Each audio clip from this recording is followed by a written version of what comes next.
Muy buenos días, gracias por acompañarnos.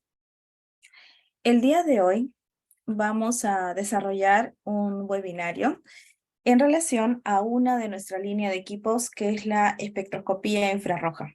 Les agradecemos mucho su presencia y el día de hoy estoy de coanfitriona con nuestro especialista para Latinoamérica, el doctor Bruno Sornio, quien al final de la parte teórica que vamos a explicar, buenos días Bruno, gracias por acompañarnos.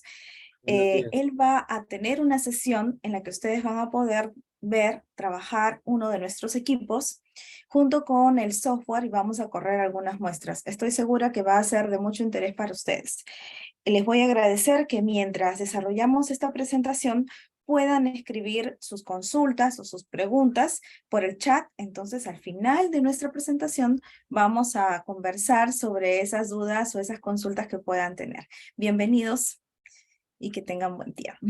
Entonces vamos a empezar. Mi nombre es Silvana Lambruschini. Soy representante de ventas y he trabajado también en la parte de aplicaciones para reactivos para análisis. Empezamos. Bien, esta es una técnica que nos permite mucho desarrollar múltiples funciones. Es una técnica bastante directa, es una técnica que nos permite hacer un análisis rápido. Podemos trabajar con muy poca muestra, con regular muestra. Es una técnica también que nos permite trabajar diferentes tipos de muestras. Pueden ser orgánicas, inorgánicas, películas, sólidos, líquidos, hasta gases incluso, ¿no? También nos permite no solamente trabajar la parte cualitativa, sino también la parte cuantitativa. Nos permite saber en qué forma se encuentra la muestra, cuánto hay de ella. Depende de lo que queramos buscar, ¿no? Muchas veces queremos solamente trabajar en la parte cualitativa, otras veces en la parte cuantitativa. Eh, También podemos tener otro tipo de preguntas, otro tipo de respuestas, si asociamos esta técnica, como vamos a ver ahora, con algunas otras técnicas como ya se han ido dando, ¿no? Entonces, vamos a seguir.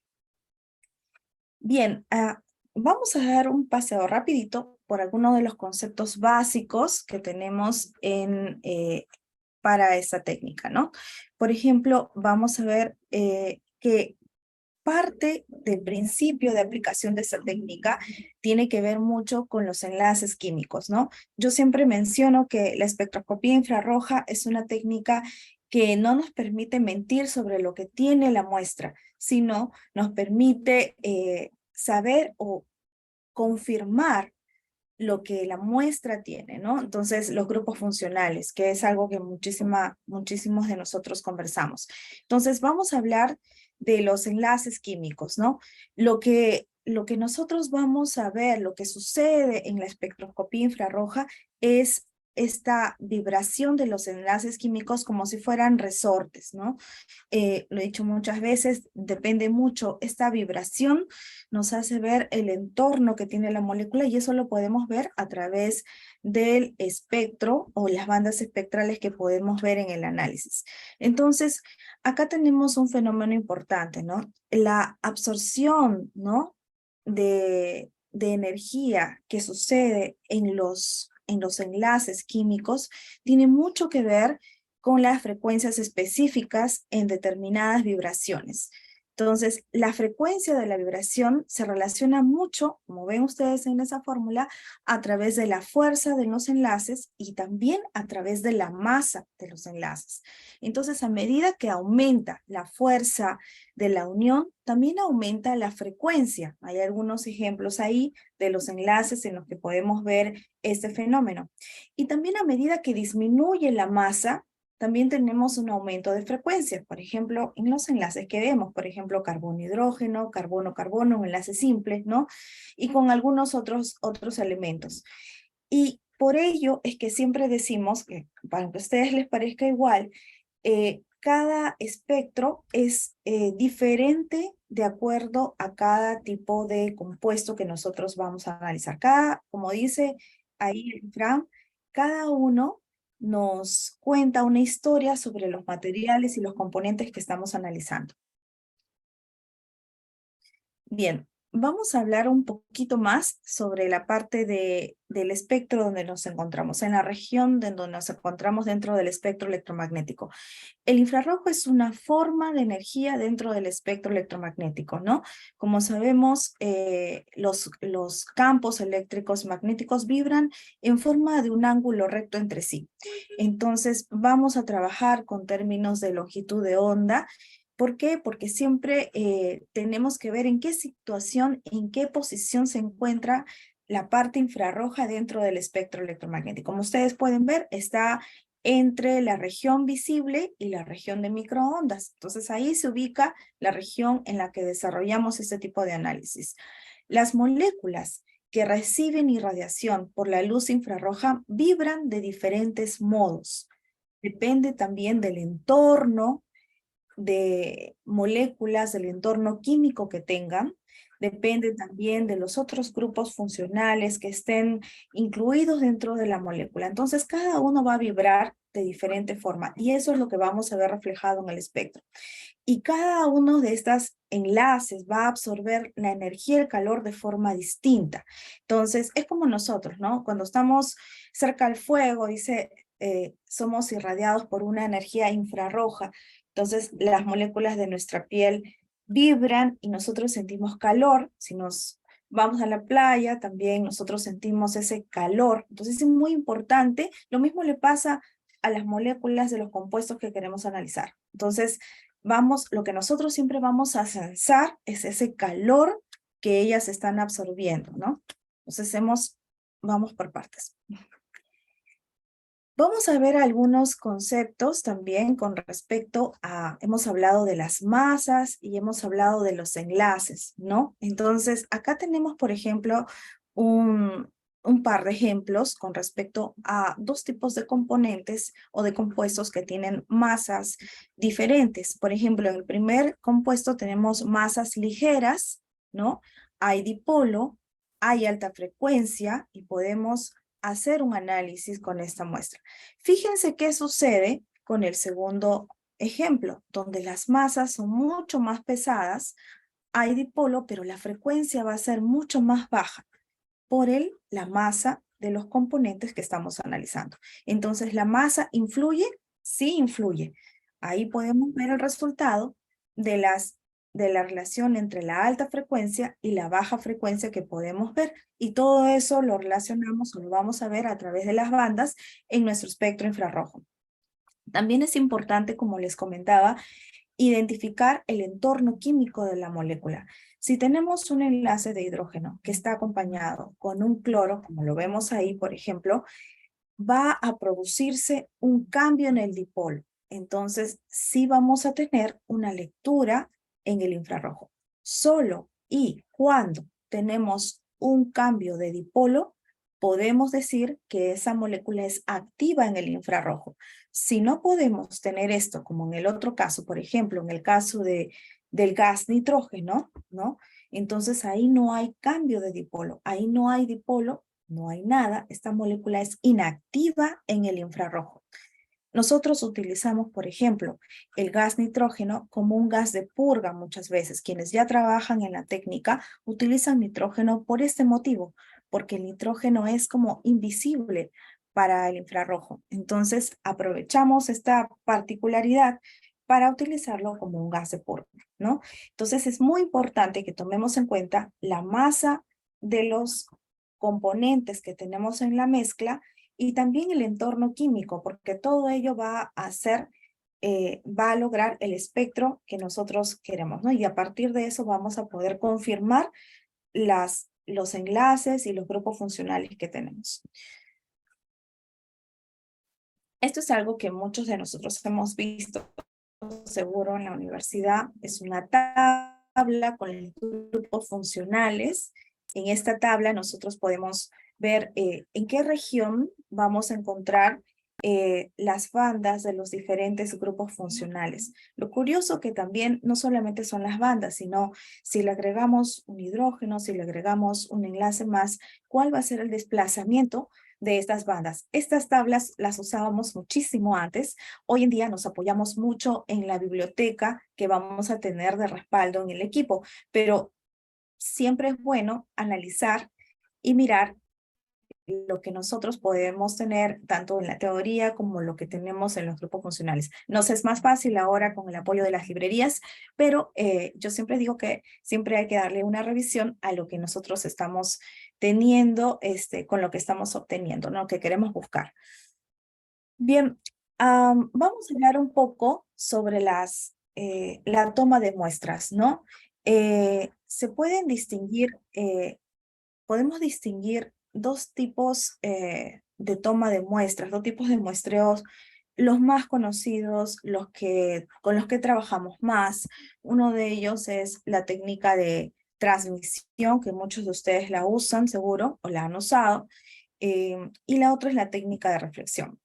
Voy a ser totalmente honesta, casi el 90% de los usuarios trabaja con la técnica de reflexión porque es una técnica más sencilla, más directa, no requiere que desarrollemos muchos skills para poder trabajarla bien, ¿no? Pero hay muchas aplicaciones también en la técnica de transmisión, ¿no? Es una medida de referencia absoluta, ¿no? Analiza toda la muestra en sí. Vamos a trabajar de forma cualitativa y cuantitativa, ¿no? Y acá sí viene el punto más complejo, que es quizás por el cual muchos de los usuarios se trasladan a la técnica de reflexión, ¿no? Que es la preparación de la muestra. Si tenemos un líquido, pues tenemos que utilizar celdas, tenemos que montar la celda y colocar el líquido dentro de ella, asegurarnos que esté bien, y si tenemos que hacer el cambio, pues tenemos que hacer un proceso de lavado y todo eso.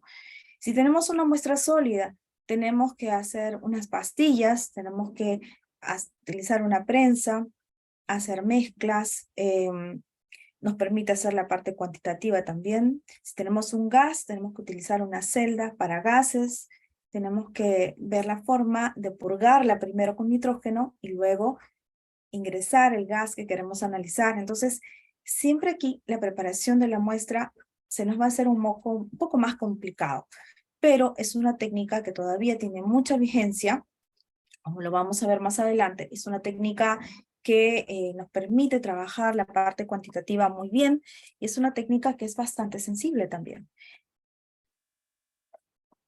Entonces, vamos con la técnica de reflexión. Bueno, esa técnica trabaja con un módulo óptico especializado, que es el accesorio indicado. Para estos accesorios, vamos a verlo más adelante, existen diferentes tipos de cristales, ahí viene la especialización, dependiendo mucho de lo que nosotros queremos trabajar, tipo de muestra. Podemos trabajar líquidos, sólidos, geles, recubrimientos, no podemos trabajar gases, por ejemplo.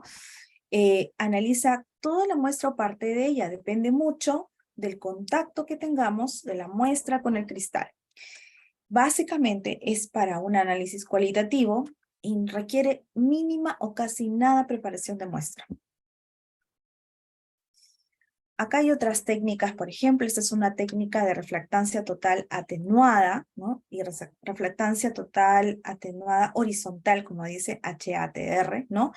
Igual que la anterior, porque esto ya es un poco más especializado, no requiere casi preparación de muestra, podemos trabajar sólidos y líquidos, no gases, y se utiliza casi como les decía, más del 90% de los usuarios en las muestras y aplicaciones utilizan esta técnica. O sea, si vamos a trabajar en un equipo infrarrojo, tener un accesorio de ATR sí lo hace muy funcional, ¿no?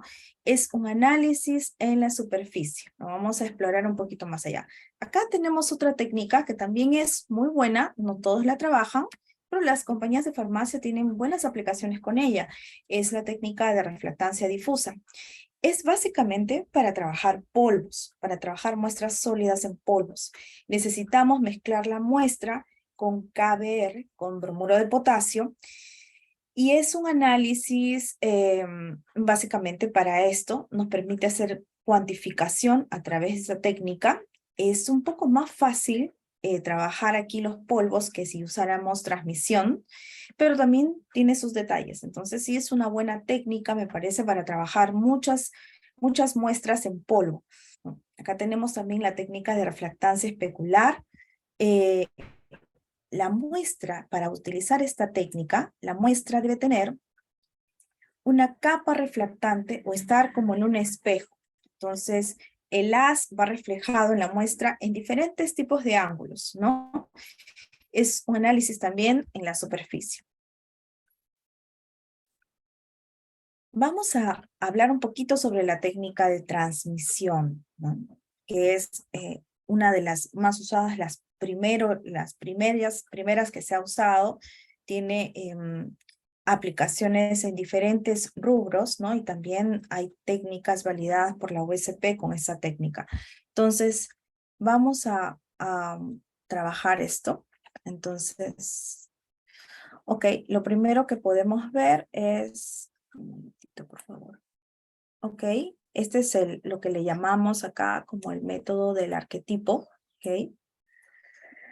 Nosotros siempre vamos cuando pensemos en esta técnica, vamos a pensar que la celda o donde tengamos contenida la muestra va a recibir la fuente de luz infrarroja de forma directa, ¿no? De forma directa siempre, ¿no?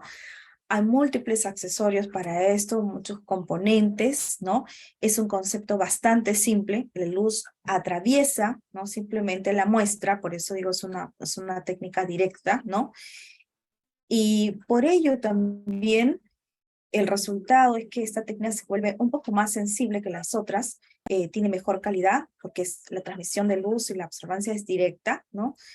Pero sí, la preparación de muestra requiere un poco de tiempo y con el tiempo también requiere habilidad. Requerimos un poco de habilidad y destreza para preparar las pastillas, requerimos habilidad para montar rápidamente las celdas y colocar los líquidos que queremos analizar en ella. Tiene diferentes tipos de componentes dependiendo si nuestra muestra es un gas, un líquido o un sólido. Por ejemplo, si es un líquido, que es el tipo digamos, de muestra en la que más se trabaja esta técnica de transmisión.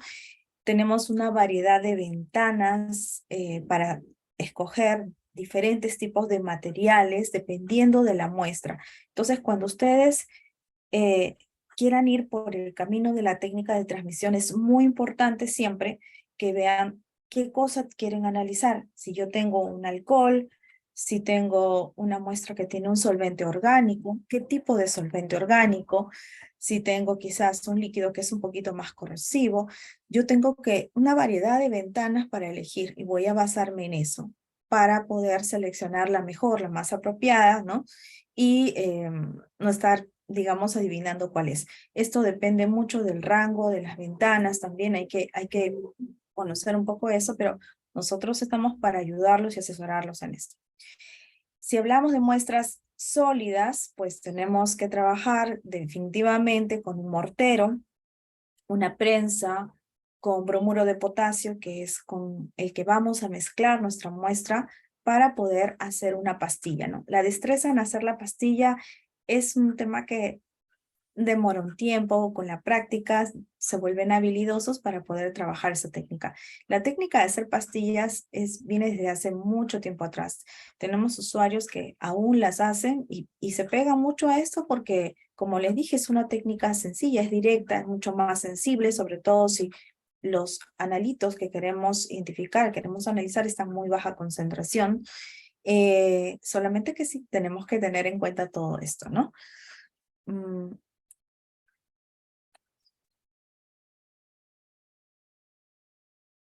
Acá hay un detalle importante, ¿no? Que quería mencionar.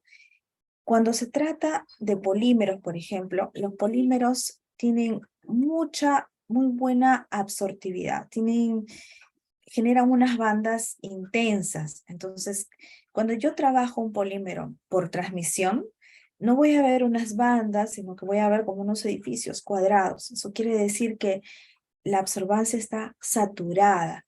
Entonces, en ese caso, quiere decir que esta técnica quizás no es la más adecuada para trabajar polímeros. Por eso es muy importante siempre indicar qué tipo de muestra tengo, ¿no? Entonces yo, de acuerdo a eso, podemos seleccionar la mejor técnica o el mejor accesorio para su muestra. Es importante esto. Ok. Entonces ahora vamos a ver un poquito sobre las celdas de transmisión para líquidos, ¿ok? Lo que les comentaba, por ejemplo, esta es una de las celdas estándar que tenemos, ¿no? En estas celdas nosotros vamos a apoyar mucho estas jeringas para poder introducir la muestra dentro de la celda. Previamente a ello tenemos que tener en cuenta cómo vamos a hacer el sándwich o el ensamblaje de las celdas antes de introducir la muestra. Este paso es importante. Siempre tenemos que colocar, por ejemplo, la celda en un plano inclinado, utilizar estas jeringas. Acá nuevamente tenemos que tapar la celda y colocarle unos discos, unos films de teflón. Estos films de teflón tienen diferentes espesores y depende mucho nuevamente del tipo de muestra que tengamos para seleccionar el adecuado, ¿no? Entonces hay que considerar siempre todos los pasos, como está acá en la gráfica, que tenemos que considerar para desde el backplate, el teflón, la ventana, los discos que aseguran, todo eso para que la celda funcione adecuadamente, que los líquidos no se salgan y podamos tener una lectura exitosa, ¿no? Aquí es muy importante porque vamos a trabajar con diferentes ventanas, no es como en la parte de sólidos, por ejemplo, sino aquí es muy importante, como les decía, seleccionar la ventana adecuada de acuerdo al tipo de muestra que ustedes tienen, ¿no? Luego de hacer las lecturas, siempre es bueno limpiar también con un solvente apropiado, ¿no?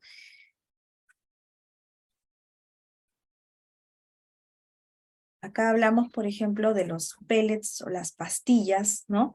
Que conocemos para prensar, ¿no? Siempre tenemos que triturar la muestra, ¿no?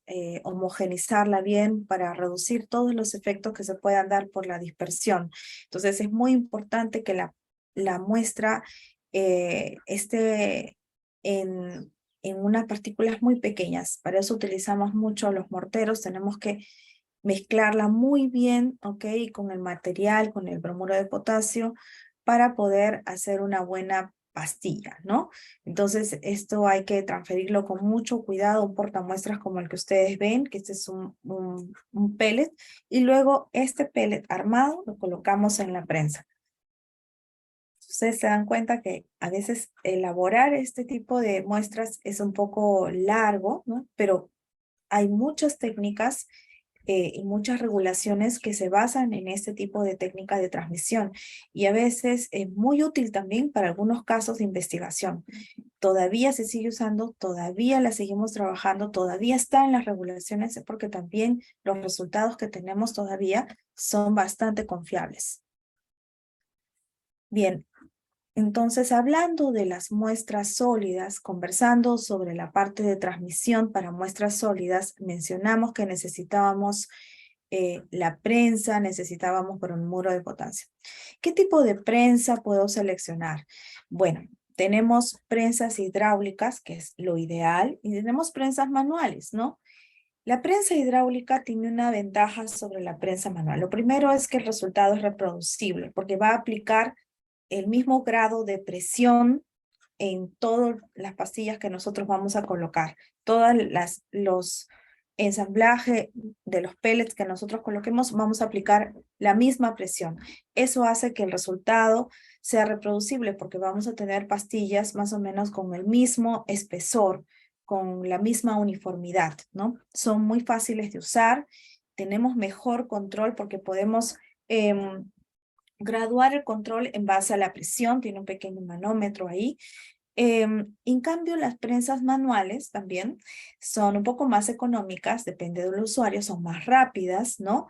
Son más flexibles, pero quizás no tienen ese grado de reproducibilidad como tiene la prensa hidráulica, ¿no? Son que estas son un poquito más costosas. Entonces ya depende mucho del tipo de resultado que ustedes deseen obtener, también de su presupuesto.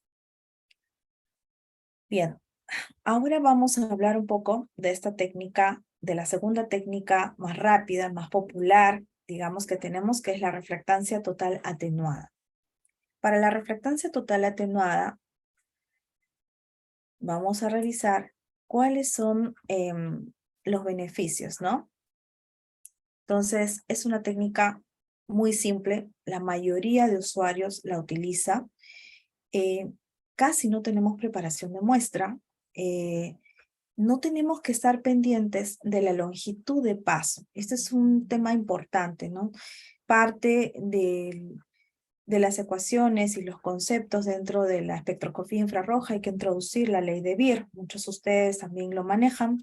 Entonces, dentro de la ley de Beer es muy importante considerar la longitud de paso óptico.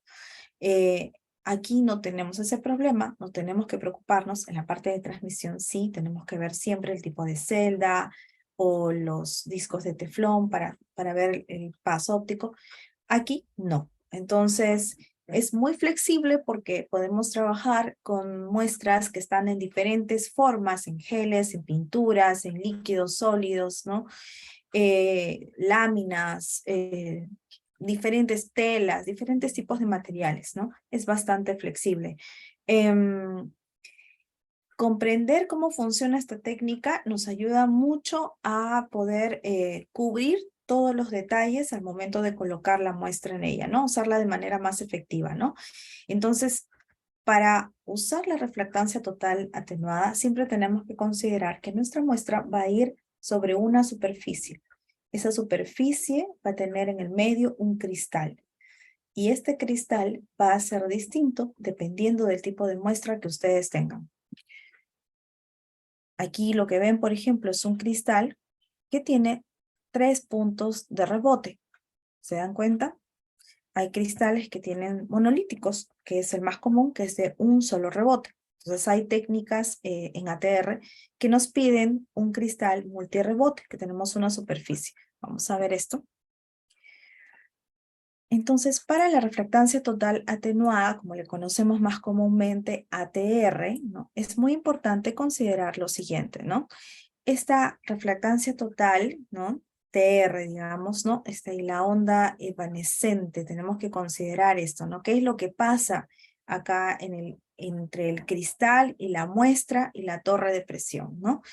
Entonces, esta atenuación ocurre cuando esta onda evanescente es absorbida por la muestra. Entonces, nosotros vamos a colocar siempre nuestra muestra aquí, ¿no? El haz de luz va a estar por abajo, ¿no? Entonces, va a rebotar en el cristal, va a llegar hasta la muestra y la muestra va a absorber parte de esa energía, ¿no? Entonces, de eso se refiere, ¿no? Entonces, la longitud de paso en este caso, no nos vamos a preocupar por eso, pero sí tenemos que tomar en cuenta la profundidad de la penetración de la onda. Entonces, esto va a variar dependiendo de si la muestra puede ser oscura, la muestra es clara. Entonces, ahí hay diferentes tipos de penetración de la onda. Y vamos a tener que tomar esto en cuenta al momento de elegir el cristal. Las ondas tienen una distancia corta, por ejemplo, ¿no? De 1 a 2 micras. Y esta distancia nos permite más o menos calcular o ver o analizar, de acuerdo a las muestras que tenemos, cuál puede ser el cristal más apropiado, no solamente por la profundidad de penetración, después vamos a ver otro parámetro más, que viene a ser el índice de refracción. Entonces, vamos a ver que esta es una técnica superficial, ¿no? Se trabaja solamente en la superficie, ¿no? No puede ser representativa, dice, para muestras a granel, porque solamente tomamos muestras, ¿no? Para la superficie. Por ejemplo, aquí, lo que ustedes ven en el esquema, ¿no? Ustedes pueden ver acá, por ejemplo, tienen la punta que está en el extremo de la torre de presión y debajo tenemos el plato con el cristal. Nosotros colocamos la muestra en el plato sobre el cristal y ejercemos presión. Parte del éxito de la técnica es el mejor contacto que tenga el cristal con la muestra. Es un contacto muy íntimo sin llegar a quebrar el cristal, ¿no? Eso es muy importante, ¿no? Entonces, el dispositivo de presión del equipo que tenemos en Termo tiene unos stops para que nosotros sepamos hasta dónde podemos ejercer esta presión, ¿no?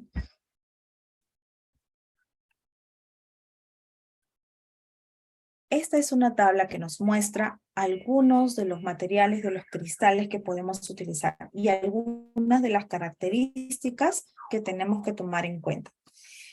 Dos de los más utilizados en esta tabla son el germanio y el diamante. También está el selenuro de zinc, ¿no? Vamos a revisar un poquito esto. Con respecto al germanio, por ejemplo, al silicon, al antier, selenuro de zinc, vemos que hay un rango espectral y no todos mantienen el mismo rango espectral. Vemos que el diamante es el que tiene el rango mayor, ¿no? Eso es importante, porque muchas veces es uno de los motivos por los cuales elegimos este material para nuestro cristal. Otra cosa que tenemos que tomar en cuenta es el índice de refracción, que es una propiedad innata de cada cristal. Entonces, en esta tabla, por ejemplo, vemos que en el caso del Amtier, el selenuro,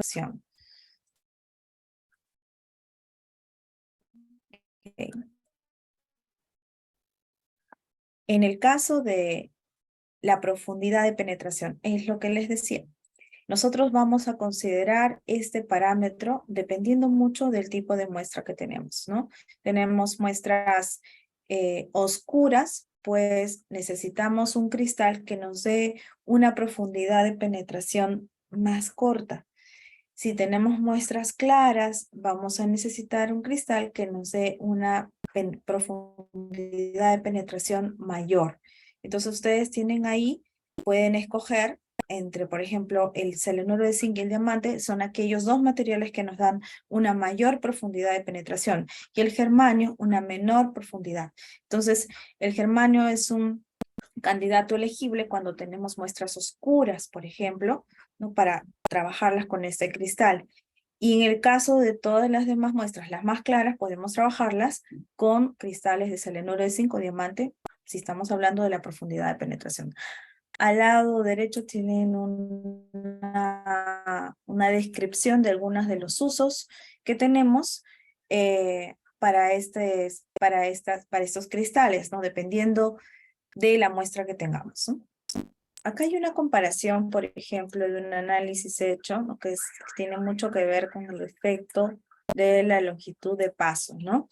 Entonces, como les decía, la técnica de transmisión es muy simple porque es directo. La longitud, el haz de luz impacta directamente en la muestra. En el caso de ATR, ¿no? El haz de luz va a rebotar entre las caras del cristal hasta llegar a la muestra. Entonces, veamos, por ejemplo, el análisis de algodón. Acá, por ejemplo, tenemos análisis de transmisión, tenemos una ruta constante versus el rango espectral. Ustedes pueden comparar, es la misma muestra leída en transmisión, en ATR, y en ATR con la corrección que tiene el sistema, el software para esta técnica, ¿no? Ustedes pueden visualizar dónde pueden distinguir mejor el análisis. Ven que algunos picos aquí están un poco más elevados, pueden distinguir un poco mejor, por ejemplo, este de aquí. Entonces se ve con la flechita, pueden distinguirlo mejor que en la parte de ATR, y aquí lo vemos pulido un poco más, pero definitivamente aquí está un poquito más definido. Aquí también vemos estos picos un poco más definidos acá, aquí quizás no tanto, pero con la corrección mejora bastante. No hay mucha diferencia entre este y este, se dan cuenta, y es la misma muestra leída solamente por las dos técnicas más la corrección en el caso de la TER. Entonces, este es un buen ejemplo para ver cuál pueden ser las diferencias, ¿no? Vemos que la corrección en el caso de la técnica de ATR sí ayuda muchísimo a mejorar la resolución de los picos que nosotros tenemos, ¿no? Versus, por ejemplo, en este caso de acá, no es una corrección avanzada, es parte de una función del software. Bien, vamos a recorrer brevemente algunas de las aplicaciones que podemos trabajar con la espectroscopía infrarroja en la industria farmacéutica. Una de ellas, por ejemplo, es la identificación de sustancias, ¿no? Podemos trabajar la identificación de sustancias en la espectroscopía infrarroja. Podemos trabajar esta identificación a través del software directo que tenemos, ¿no? O a través de un software que es parte del paquete que ofrecemos, que se llama OmniSpecta. Es un software que nos permite identificar no solamente el espectro total de la muestra, sino también identificar los componentes que podrían estar presentes. Este software nos permite identificar hasta 4 componentes. Vamos a ver esto un poquito en acción con Bruno ahora, cuando vayamos a la parte práctica. Otra aplicación, por ejemplo, es mezclas. Y nuevamente podemos distinguir algunas mezclas gracias al software también que tenemos de apoyo que son MiSpecta. Las librerías que tenemos en este software son iguales a las librerías que vamos a tener en el software principal de trabajo y podemos apoyarnos seleccionando las regiones también en las que queremos identificar. Podemos trabajar la región de la zona de la huella digital o la región de diagnóstico y poder visualizar mejor cuál es el análisis o cuál es la identificación que podemos lograr por zonas, no solamente en todo el compuesto. Esta parte es muy importante cuando queremos identificar mezclas sobre todo. También podemos trabajar los polímeros. Parte del trabajo que hacen en las industrias farmacéuticas es trabajar empaques. Entonces, en los empaques se utilizan diferentes tipos de polímeros y podemos hacer bastante trabajo con esto. Como habíamos conversado previamente, la mejor técnica para trabajar polímeros es ATR. Entonces, acá tenemos, por ejemplo,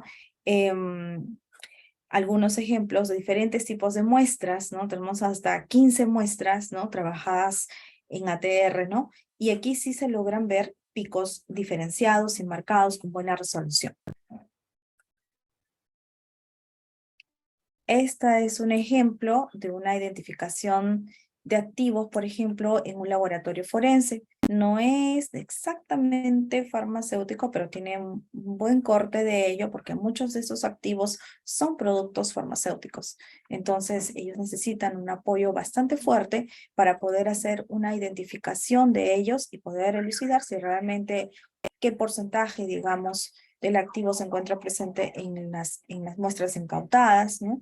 Entonces podemos ver una tableta versus, por ejemplo, el espectro de una ketamina, ¿no? Entonces vemos que tienen un espectro bastante similar y esta información les sirve muchísimo para confirmar que se trata de una ketamina, parte del compuesto incautado, ¿no?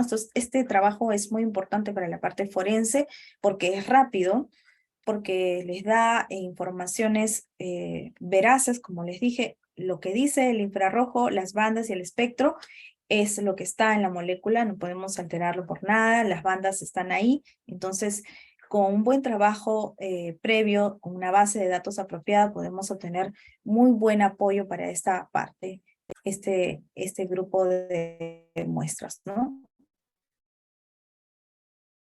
Bien, acá hay otro tipo de muestras, ¿no? Laboratorios farmacéuticos que a veces no solamente hacen control de calidad. Entonces, ¿qué otras cosas trabajan estos laboratorios donde tienen el apoyo de un equipo de espectroscopía infrarroja? Por ejemplo, inventario de medicamentos, ¿no? Tenemos ensayos, desarrollos de ensayos, área de investigación, también en biología molecular. Tenemos, por ejemplo, síntesis. Muchos laboratorios han trabajado en síntesis con el apoyo del FTR. Trabajamos en tamizados biológicos, en dosis de desarrollo. Entonces, nosotros como Termo tenemos un amplio impacto y una solución bastante completa para todos estos tipos de análisis que no solamente involucran el control de calidad. Entonces, acá tenemos un equipo que lo tienen muchos de nuestros clientes, que se llama el FTR IS50, ¿no? Que va desde investigación básica, podemos trabajar moléculas pequeñas, moléculas más grandes, el embalaje de los productos, y podemos acoplar a este equipo diferentes tipos de técnicas y de accesorios, ¿no? Entonces, por eso es un equipo que muchos clientes lo han preferido, por la versatilidad y la flexibilidad que tienen estos dos tipos de temas, ¿no? Acoplar nuevos accesorios y también trabajar diferentes tipos de muestras. Bien, esta es una ATR, por ejemplo, usual para un laboratorio de farmacia, ¿no? Tenemos acá una identificación rápida de algunos productos sintetizados, ¿no? Cómo está la posición del isómero. Podemos ver acá, por ejemplo, OH, que es el grupo funcional analizado acá dentro de esta molécula, por ejemplo, acá está en posición 4, ¿no? Vemos que cuál es la diferencia de la banda, vemos que esta tiene como, el pico tiene como un partidito, ¿no? Acá tenemos la banda que está en posición 3, cómo cambia el espectro cuando la posición de el OH cambia también en la molécula de posición. Entonces, si alguno tenía dudas sobre si podemos identificar isómeros, sí podemos identificar isómeros con esta técnica, ¿no? Y miren cómo cambia totalmente cuando tenemos el OH en la posición 2, porque ya el entorno químico también cambió. Entonces eso nos da una corrida en la banda y una forma distinta de los picos, ¿no? Bien, hemos hablado de que podemos acoplar algunas técnicas al al equipo de FTIR, ¿no? A nuestro equipo, en este caso, tenemos un equipo que permite esto, que es el FTIR y S50, ¿no? Una de ellas es la técnica de Raman, que es un módulo Raman que podemos acoplar al equipo para trabajar algunas sustancias. Y una de las aplicaciones que tenemos, por ejemplo, es conocer los fármacos que podemos tener en los contenedores. El módulo de Raman viene preparado con bandejas para poder colocar pastillas, para poder colocar líquidos en pequeños viales, ¿no? Podemos obtener información de la estructura de los compuestos que tenemos ahí.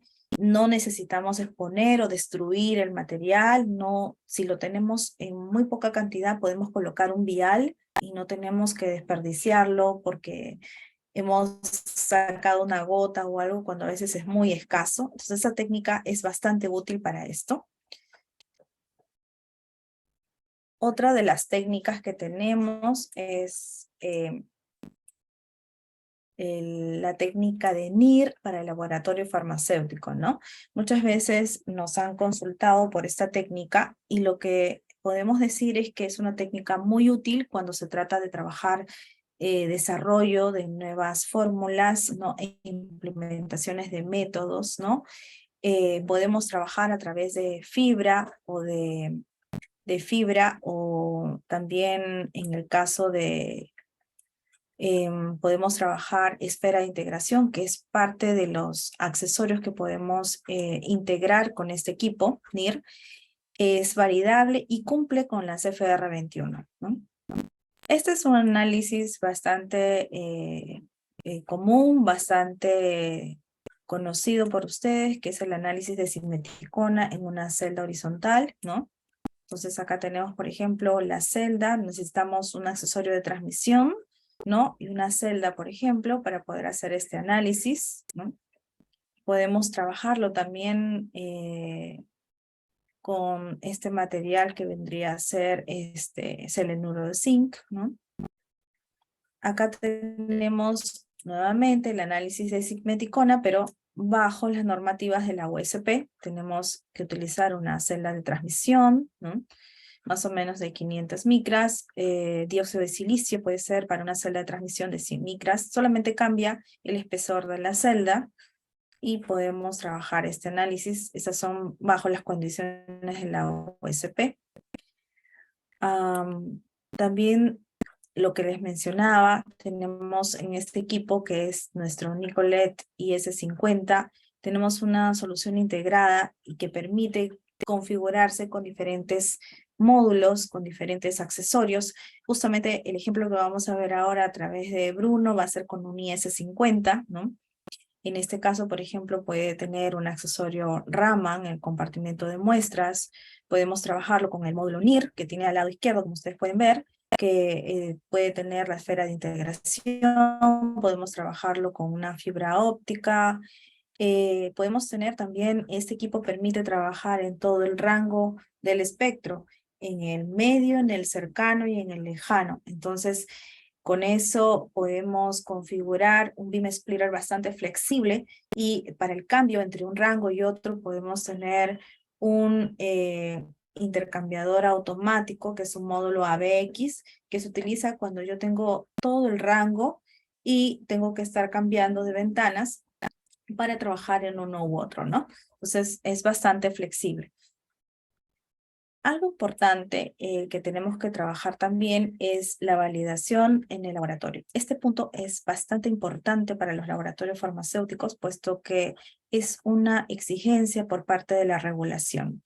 Entonces, Termo también ofrece el paquete completo, ¿no? Podemos trabajar este paquete con el software de validación. Para ello, es importante para los usuarios también, aparte de cumplir con la CFR 21, tener la integridad de los datos, ¿no? Eso es algo que los laboratorios nos solicitan cuando están interesados por un equipo de FTIR. Entonces, no solamente los laboratorios farmacéuticos, en realidad pueden ser las industrias de alimentos y bebidas, también lo piden la industria que hace manufacturas o reactivos, la industria de otros productos de consumo también, ¿no?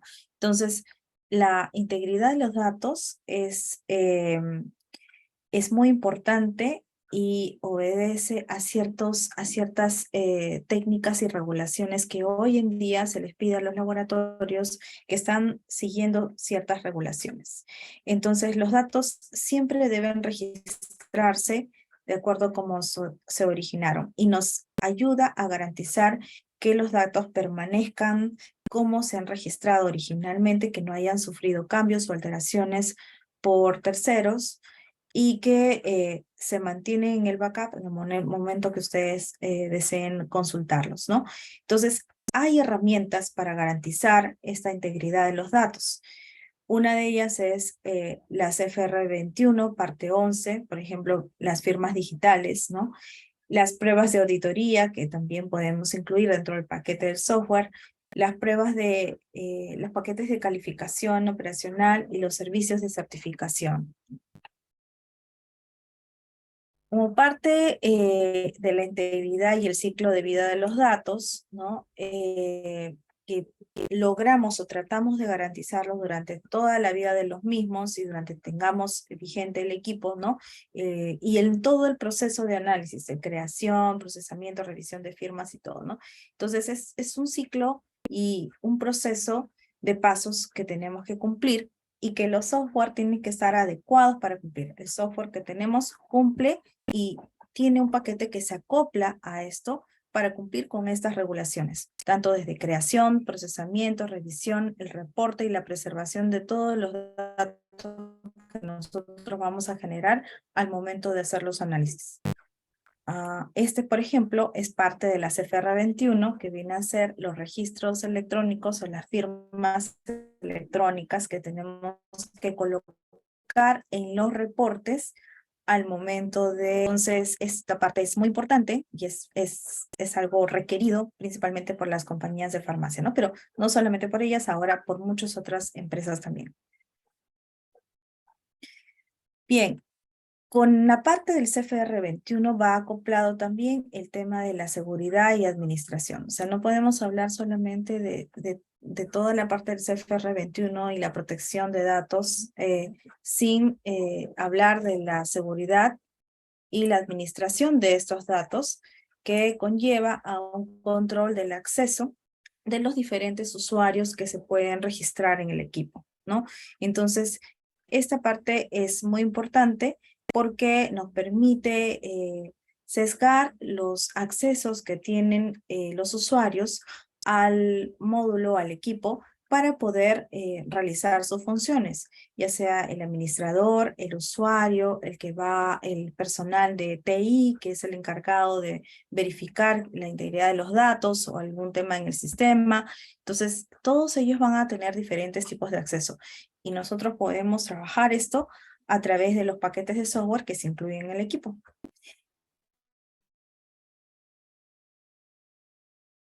Entonces, esto nos lleva a los derechos de los usuarios, ¿no? Siempre, o la consecuencia de esto va a ser la necesidad de especificar cuáles son los derechos de usuarios. O sea, puedo hacer el reporte, yo puedo trabajar esto, puedo no colocar la firma, quizás el responsable de calidad es el encargado de colocar las firmas electrónicas, los usuarios no pueden tocar los métodos.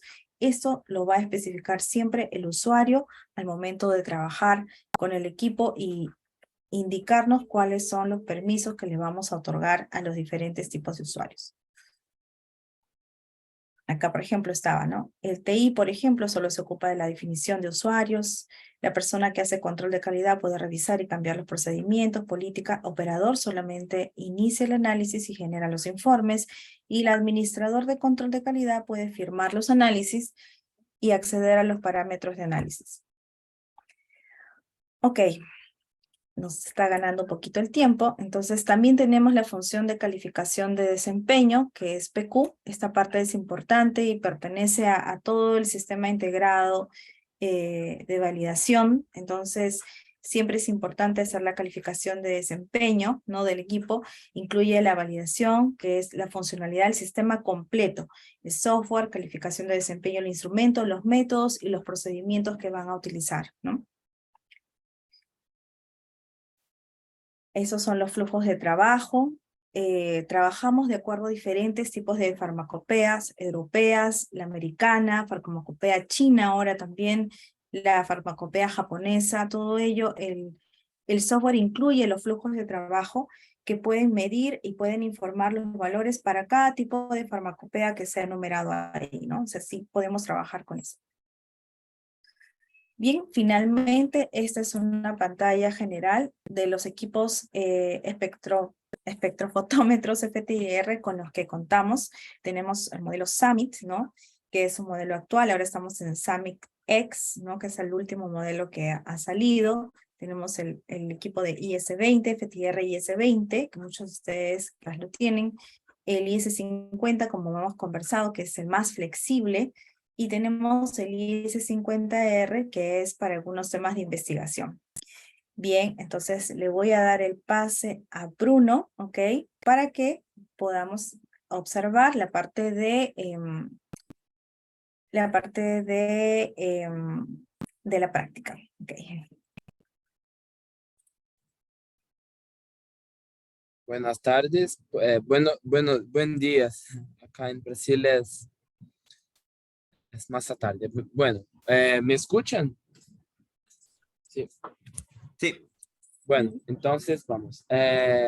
Mucho gusto, me llamo Bruno. Acá conmigo está Rodrigo, que es lo aprendiz de la parte de ventas, pero hoy él va a me ayudar acá en los laboratorios, ¿cierto? Como Silvana ha dicho, yo soy lo especialista de aplicaciones acá en América Latina y hoy gustaría de mostrar para usted nuestro equipo, nuestras funcionalidades, ¿cierto? Entonces voy a compartir aquí en en mi otra computadora. Share screen. Bien. ¿Cierto? Ok, bien. Esto es lo que voy a mostrar hoy, ¿cierto? Bien, este es lo equipo que vamos a trabajar hoy. Este es lo IS-50, ¿cierto? Como Silvana dice, es un equipo más para desarrollo, pero también puede ser usado para identificación y cuantificación. Sí, es un equipo más completo, ¿cierto?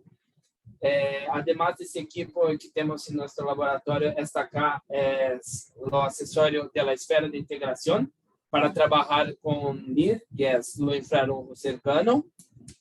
Y también tenemos este microscopio en FTIR, que es más para hacer el muestreo de muestras microscópicas, ¿cierto? Y también mapeos y enfim, es un equipo que estamos lanzando ahora, que se llama Raptor, y todo esto es un sistema só, ¿cierto? Es un laboratorio, todo eso. Acá, este es el compartimiento de muestras, que acá, como Silvana dice, podemos hacer experimentos de transmisión, entonces podemos colocar nuestras celdas acá o nuestro polímero acá, pero hoy vamos a trabajar más con lo ATL. En este equipo es un ATL built-in, entonces no es un accesorio, pero está siempre en lo equipo, ¿cierto? Entonces, hoy lo que pienso hacer es un nuevo experimento, 3 experimentos en la verdad, para mostrar algunas de las más interesantes funcionalidades de este equipo y también los softwares, ¿cierto? Acá lo que tengo es el software Paradigm. Este software es nuevo, ¿cierto? Este software es un poco diferente un segundito, disculpe. Es un software un poco diferente de que Silvana estaba mostrando. Es un software más nuevo. Entonces, no es solamente la interfaz gráfica que se ha cambiado, pero también hay mudanzas en la programación, en la estructura de los códigos de programación, ¿cierto? Quería... Bien. Bien, estoy con un pequeño... Aquí, bien. Voy a trabajar así. Entonces, esta es la cara de los software que usamos, lo Paradigm. Y vamos a empezar. Entonces, acá están todas las muestras. Este es un equipo muy nuevo, entonces no hay muchas muestras que he recogido acá. Y este equipo, diferentemente de lo Omnic que estábamos hablando anteriormente, este equipo, todos los espectros que hacen en lo espectrómetro están grabados automáticamente. Entonces, no, si quieren hacer algo, sacan un espectro, se sacan los espectros y este espectro será grabado inmediatamente, ¿cierto? Entonces, acá hay el setup experimental. Entonces, acá aquí colocamos todo lo que queremos para definir. Entonces, por ejemplo, por se tratar de un equipo de investigación, de desarrollo científico, tenemos resoluciones la más alta resolución. Pero hoy vamos a trabajar con la normal, la resolución normal, que es 4. Y acá también hay más opciones lo equipo que se pueden trabajar, como por ejemplo lo ganho, la velocidad, ¿cierto? Entonces, algunas funcionalidades de software también, pero no vamos a hacer un experimento más, ¿cierto? Para empezar, para dejar más sencillo los experimentos hoy, voy a sacar un fondo, un background, y voy a usar ese background para todos los experimentos hoy. Pero es recomendable que se saque el background todas las veces antes de tomar un espectro, ¿cierto? Entonces, más para hoy, por ejemplo, vamos a usar así, ¿cierto?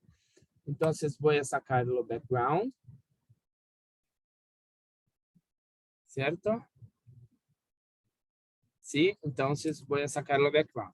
Conforme para cada medida, estoy recorriendo 10 veces el background para mejorar la relación sin ruido.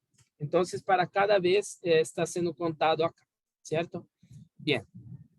Ahora tenemos un background y podemos empezar a sacar muestras. La primera cosa que voy a hacer, ¿cierto? Es sacar una muestra de esta embalaje. Entonces, es una embalaje simple, ¿cierto? De plástico. Y directamente voy a colocar mi embalaje en lo ATL. Voy a aplicar la presión, ¿cierto? Y ahí puedo sacar mi medida. Entonces, acá tenemos una embalaje.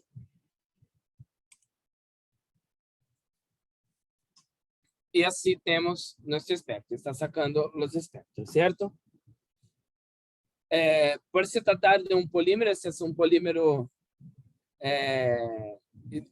polímero de hidrocarburos, certo? Então, o espectro é bem sencillo.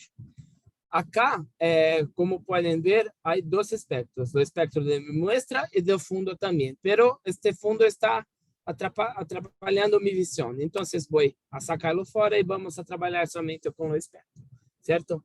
Acá é possível fazer diferentes processos com o espectro, diferentes processamentos de dados, incluso aquilo que Silvana dito sobre sobre correções para ATS, certo? Pero o que gostaria de mostrar a você são duas coisas. A primeira é que nós podemos criar librarias, certo? Então, se tem uma muestra e se tienes muestras padrões, não é necessário que trabalhe somente com as librarias que vêm com o software. Podemos criar essas librarias. Então, vamos fazer um exemplo muito sencillo. E criarei uma livraria de demonstração. Salvo essa livraria de demonstração e aí vou añadir este espectro en esta librería de demostración y voy a colocar ele. O espectro se salvo en esta librería. Entonces, si tiene muestras, padrões y quieres crear su librería, puede hacer eso, es muy sencillo. Otra cosa muy interesante es hacer las búsquedas pelo espectro. Entonces, existe a possibilidade de poder fazer as atribuições de cada señal, qual é o enlace químico que estamos falando, pero hoje em dia é muito mais sencillo fazer isso utilizando a inteligência artificial do computador. Então, esse computador vai a comparar este espectro com os espectros das librarias e será possível atribuir e identificar o que é isso. Então, é isso que vamos fazer: Identify, Search, Correlation, certo?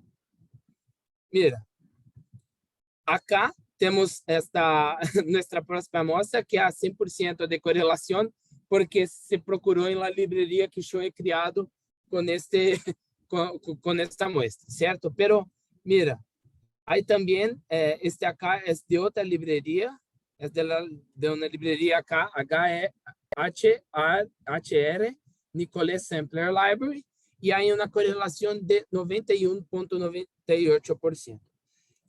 Mira, podemos visualizar esses dados, certo? Esta é minha muestra e acá é a muestra da livraria. Há alguns picos acá que podem ser oriundos da oxidação do plástico, do polietileno, ou também por conta do corante, que, como viram, era polímero rosa, certo? Isso é o primeiro experimento que queria fazer com você. O segundo experimento que vou fazer é experimento de quality check. Então, vou sacar isso, certo? O que é o quality check? Quality check é uma opção de nosso equipamento, de nosso equipo, que podemos fazer. Por exemplo, acá temos uma mistura de glucose e frutose. São dois polímeros, são dois açúcares isômeros, certo? E uma porcentagem de 50%, mais ou menos, 52,6% de glucose e 47,4% de frutose, certo? O que vou fazer é que vou recorrer o espectro desta mistura.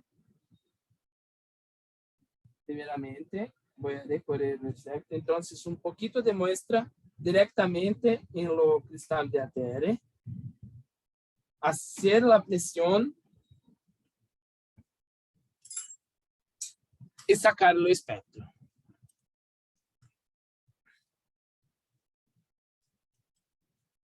Acá, certo? Este é meu espectro, está em live view.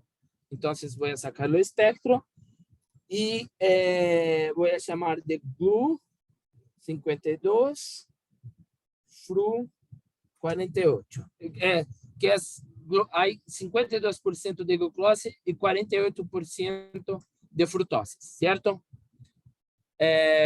Ahí voy a sacar el espectro.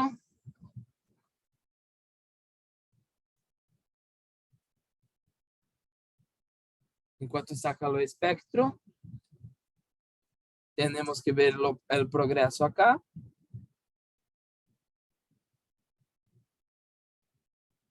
¿Cierto? Entonces, sacamos el espectro. Ahora voy a pedir ayuda de Rodrigo para que pueda limpar lo espectro, lo ATL, ¿cierto? Enquanto voy a preparando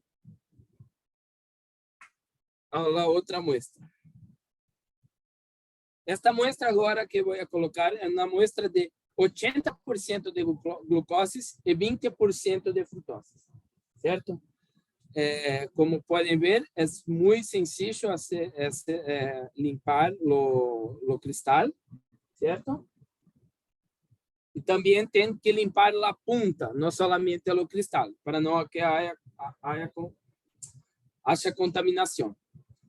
Por ser un cristal de diamante, es muy duro, es muy resistente, entonces podemos usar un papel áspero, no es necesario un papel o algodón, por ejemplo.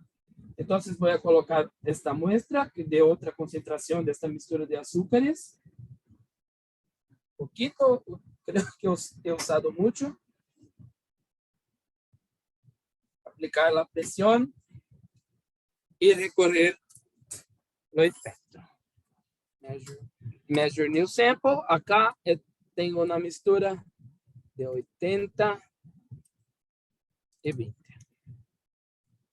O que é interessante, aquilo que Silvana havia dicho en la presentación, es que hay diferencias en los espectros de isómeros, ¿cierto? Entonces, dependiendo, se cambian las posiciones de los grupos funcionales, hay diferencias en los espectros, ¿cierto?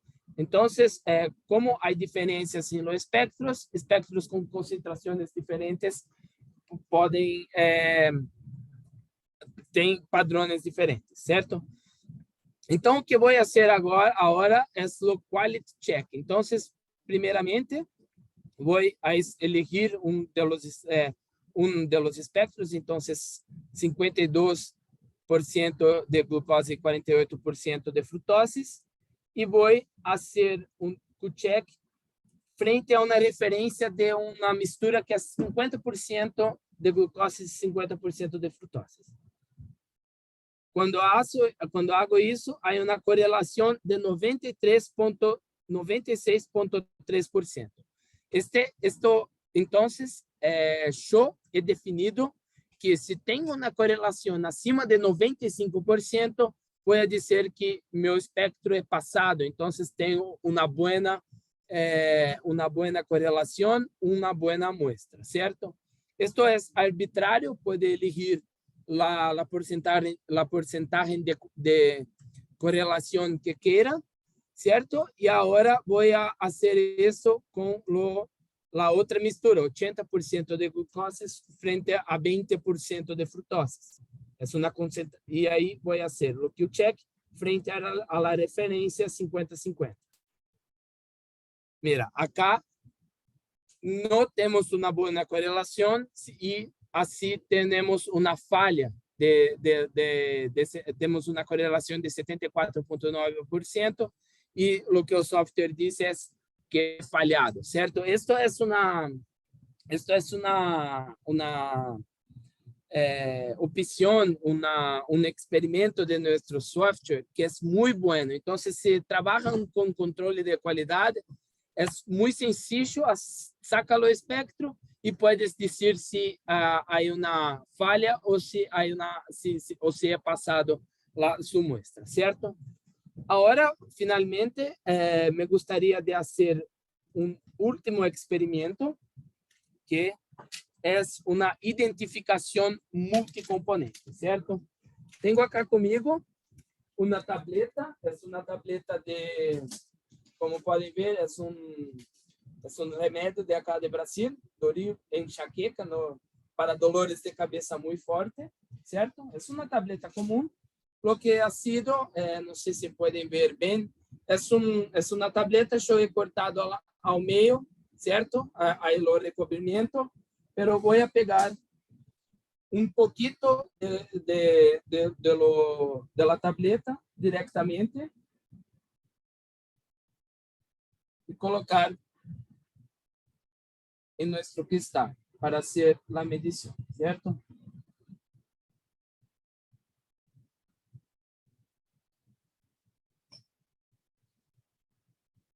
Déjame colocar en el medio.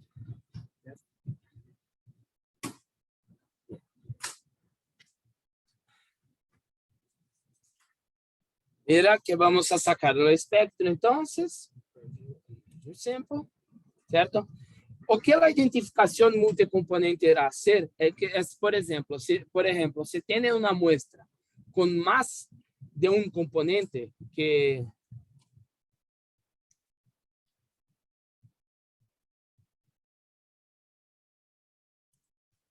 se tienes uma mistura de mais de um componente, por exemplo, essa tableta de medicamento, puede hacer una búsqueda no solamente por un componente, pero para hasta 4 componentes. Diferentemente do que Silvana ha mostrado, ahora en esta versión del software hacemos todo en Paradigm. Entonces no es necesario cambiar de software durante esta medida, ¿cierto? Ahí, entonces podemos hacer la identificación multicomponente. ¿Está pensando? Mira. Acá yo he procesado. Acá hay una identificación.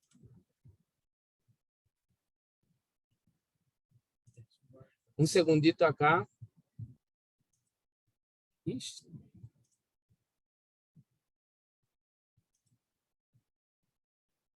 Yo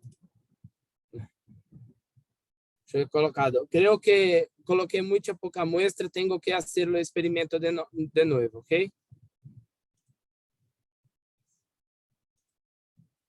Un segundito acá. Voy a colocar un poquito más de muestra.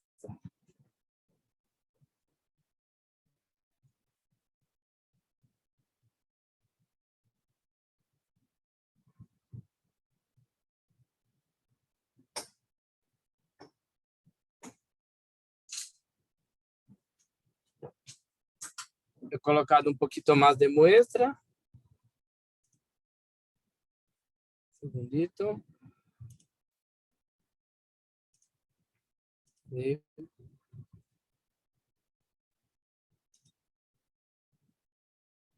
Regular measure sample.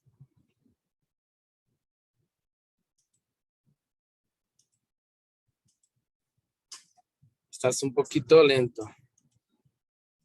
Tableta.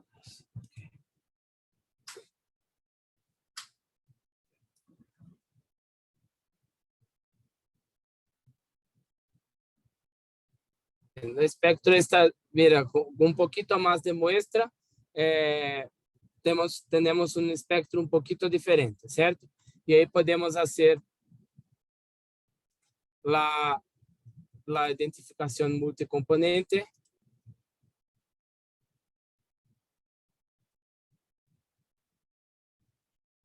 Que no está viendo cafeína acá, ¿cierto? Pero es una mistura de cafeína, acetaminofén y ácido salicílico, ¿cierto? Creo que el cristal no está muy limpio, pero es eso más o menos lo que quería mostrar para usted hoy. Y bueno, si tiene alguna duda, podemos charlar ahora, ¿cierto? Déjame ver cómo paro de compartir la tela. Bien, no sé cómo hace para parar de compartir Stop Share. Aquí está. Bien, es eso.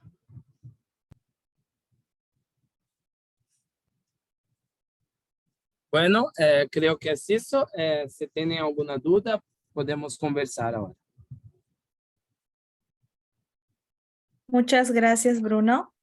Eh, Muy buena la demostración, muy práctica. Está bien que pase eso, poca muestra a veces, y que puedas demostrar también que si agregamos más cantidad, entonces podemos obtener a veces resultados distintos, parte de los tips que siempre vamos conversando con los clientes, ¿no? Bien, no sé si nos queda tiempo para algunas consultas. Cristel, creo que tenemos algunas.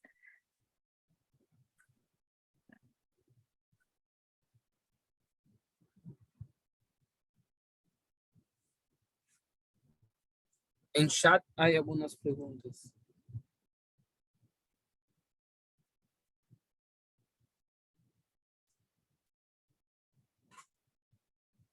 Hola. Hola, ¿me escuchan? Sí. Sí, Ya. Cristel. Estaba justo indicándoles. Henry León ha solicitado una pregunta que es, cada vez que analice una muestra, ¿cómo podría saber si los datos obtenidos son los correctos? Es decir, ¿debo calibrar cada vez que analizo o cómo calibro el equipo? ¿Quiere responder, Silvana, o puedo decir? Primero quiero darle la bienvenida a Henry. Henry es un usuario de IS50, ¿ok? Él siempre ha contribuido también con preguntas muy interesantes en nuestros webinars. Bienvenido, Henry. Buenos Gusto días. saber de ti después de tiempo. Bien. Ustedes tienen un FTR IS50, ajá, Así es. que tiene Ajá, incluso un accesorio Rama, ¿verdad? Ujú. así Tienen es. ATR también, tienen varios accesorios.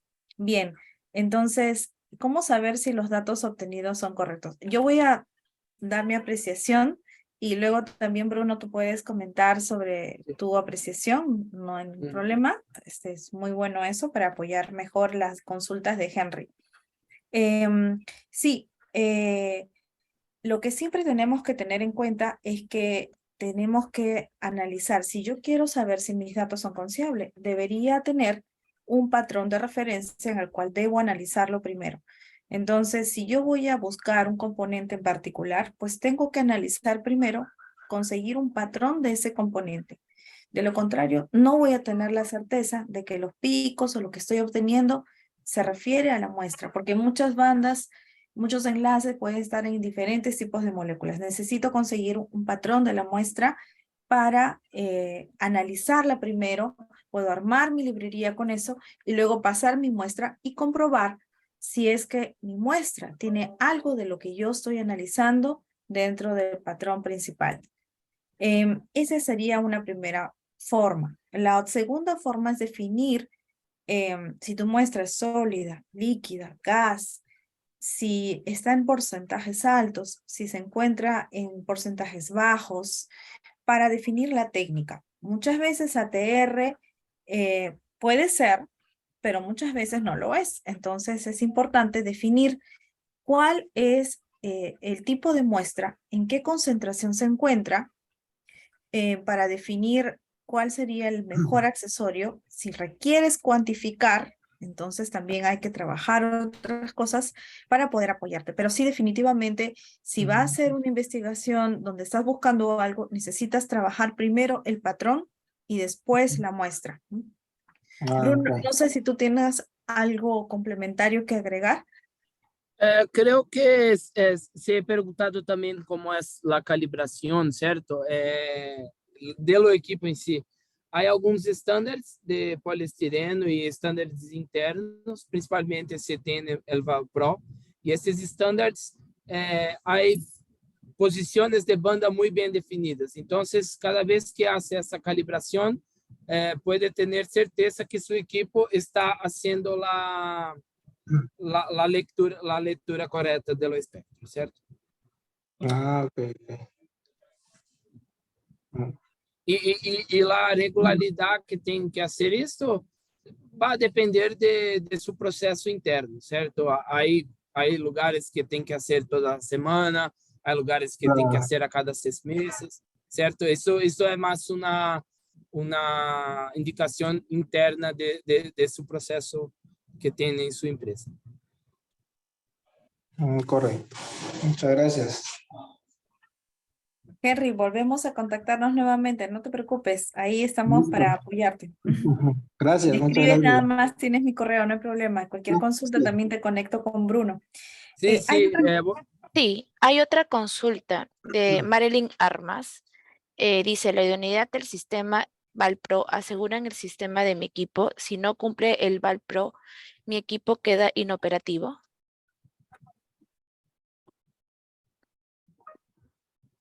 La idoneidad es una prueba que se hace cuando nosotros vamos a trabajar los mantenimientos. Es una prueba que también la puede hacer el usuario y es una prueba que te dice si tu equipo está trabajando al 100%, si todos los parámetros ópticos están funcionando correctamente. Si, claro, como tú dices, si no se cumple, ¿ok? No quiere decir que el equipo está operativo. Quizás quiere decir que algún parámetro no está llegando correctamente. Entonces, por favor, contáctate con nosotros Ujú. para poder apoyarte con los técnicos. Muchas veces es algo muy sencillo. Puede ser, muchas veces el haz de luz, tanto en ATR o en transmisión, se descalibra y tenemos que volver a alinearlo. En el software hay una función para que ustedes mismos lo puedan hacer y el haz puede estar calibrado nuevamente. A veces es solamente eso, a veces colocamos un poquito mal los accesorios, a veces algo se movió o otra cosa puede estar pasando. Entonces, primero avanzamos con lo que el usuario puede hacer y luego podemos programar una visita. Creo que también ya tiene otra consulta con respecto al cambio de sílica gel, ¿verdad? Sí. Quizás, Bruno, tú puedas responderla. Ujú. Claro, sí. Eh, Esto es una pregunta interesante porque en nuestro equipo, voy a mostrar acá, un segundito. Share screen. Bien. ¿Pueden ver la cámara? Déjame ver si consigo llegar lá. Mira. ¿Pueden ver esta indicación azul? Esta es una indicación de que mi sílica gel está seca. Entonces, a su pregunta, ¿cuándo tenemos que trocar? Cuando esta sílica gel se torna rosa o blanca, ¿cierto? Entonces, va a depender mucho de las condiciones que se quedan en su laboratorio. Si hay más humedad, terás que reemplazar esta sílica gel más rápido, o si está en un lugar más seco, con baja humedad, más tiempo. Lo mismo con las celdas de NaCl también, ¿cierto? Elas são muy higroscópicas, ¿cierto? Entonces, con un poquito de humedad va a esfumazar, entonces va a perder lo camino óptico y tienen que o comprar otras o hacerlo polimento. Entonces, se debe almacenar en lugares muy secos, lo más secos posible, para que y nunca colocar en contacto con muestras que tengan agua. ¿Cierto? Sí, en realidad el tiempo depende mucho de las condiciones de ambiente, ¿no? No llegar hasta rosa, quizás llegar a cuando esté cambiando de color, ya es un indicativo que tengo que estar preparando mis cartuchos para hacer el cambio, ¿no? Entonces, el tiempo siempre va a estar de acuerdo a la humedad del ambiente. Entonces, es importante, por eso, que observes cómo va el indicador de humedad, como dice Bruno. Y también es bueno, siempre recomendamos a los usuarios que el equipo tiene que estar en una zona libre de humedad. Si dentro del ambiente del laboratorio hay cerca un caño, o recomendamos siempre un deshumedecedor, por eso, ¿no? Porque eso le ayuda al equipo. Es una medida adicional, pero en realidad le ayuda a la vida del equipo, muchísima.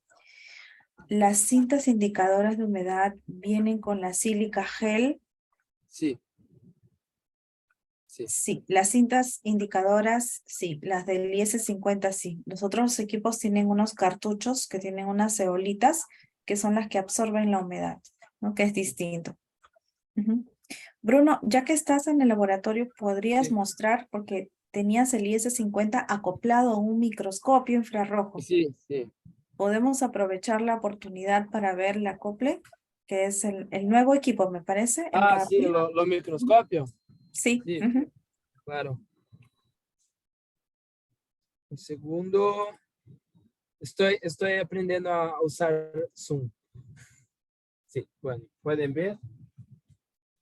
Este es el nuevo microscopio de FTIR, ¿cierto? Entonces, es lo Raptor, ¿cierto? Y bueno, no estoy con nitrógeno hoy, entonces no puedo hacer demostraciones porque este equipo acá necesita de refrigeración, lo detector, y aún no tenemos nitrógeno hoy.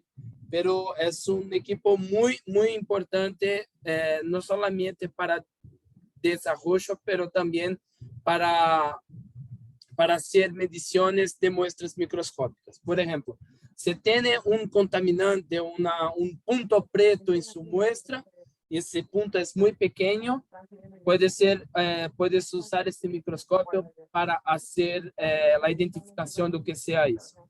También es posible que se haga el mapeo de una superficie. Entonces, tem una superficie con diferentes compuestos químicos, puede se mapear y hacer la identificación de los compuestos en esta superficie, ¿cierto? Mira que acá se pueden ver, hay dos objetivas, una objetiva normal, de microscopio normal, y una objetiva para hacer mediciones de FTIR.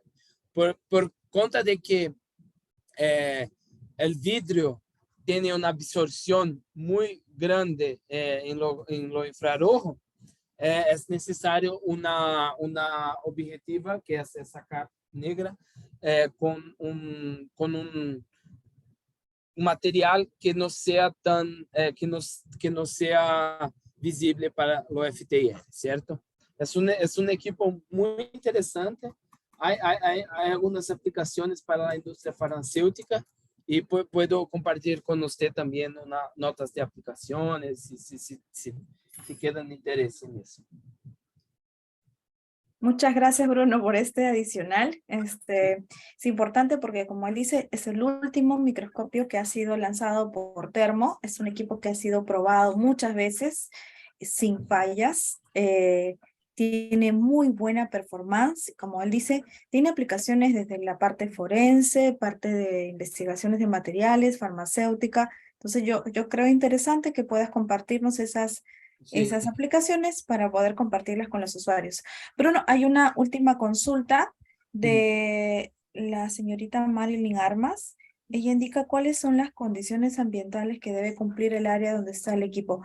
Nosotros tenemos un protocolo de preinstalación. Cada vez que vamos a instalar un equipo, le alcanzamos el protocolo al cliente para revisarlo. Podemos revisarlo juntos en una reunión, pero parte del protocolo siempre le va a pedir una recomendación de tener un deshumedecedor, siempre. Porque sobre todo Lima es un ambiente muy húmedo. Sí, quizás estamos en zonas de provincia, a veces hay climas mucho más secos, pero Lima es más húmedo. Entonces, siempre vamos a recomendar que, de ser posible, si estamos en Lima, tengamos un deshumedecedor. Hay también indicaciones sobre la parte eléctrica, sobre la energía estabilizada, sobre algunas otras condiciones, sobre todo tener una mesa sin vibración, por ejemplo. Eso es muy importante porque nosotros vamos al impactar el haz de luz infrarroja en la molécula va a vibrar. Si tenemos una mesa que todo el tiempo se mueve, pues ese resultado, eso no va a estar bien, no vamos a tener una lectura estable nunca, ¿no?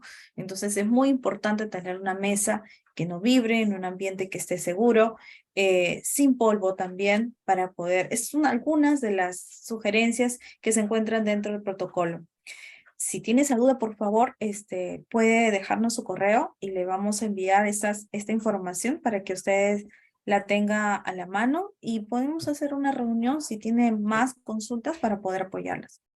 Sí. Bruno, muchísimas gracias por esta Estoy, colo- transmisión. estoy Dime. mandando en el chat también mis informaciones. No sé cómo hacer eso. Sí, ahora. Entonces, si quieren, pueden mandarme Ah, ok. directamente también. Y si se quiere hacer una reunión, pueden llamar a mí, pueden llamar a Silvana y nosotros podemos conversar. Así es. Bruno, muchísimas gracias por compartir este espacio desde tu laboratorio, por hacer las muestras, trabajarlas y, bueno, compartir este espacio. Muchísimas gracias a todos ustedes por su participación, por sus intervenciones. Nos ayudan mucho y, por favor, si tienen consultas, estamos acá para apoyarlos, para atendernos, solamente yo, también Bruno, ¿ok? Muchas gracias a todos por Gracias su a comunidad. todos. Ok, Más bien, igual comentarles que esta capacitación tiene un certificado que será enviado dentro de más tardar 5 días hábiles con la grabación de este webinar y la presentación que nos ha hecho Silvana con Bruno. Gracias. Gracias a Bueno, todos por muchas su gracias, participación. Cristel. Gracias, Bruno. Ok, hasta pronto. Chao. chao, chao. Ok, Raman, a la próxima. Déjame salir.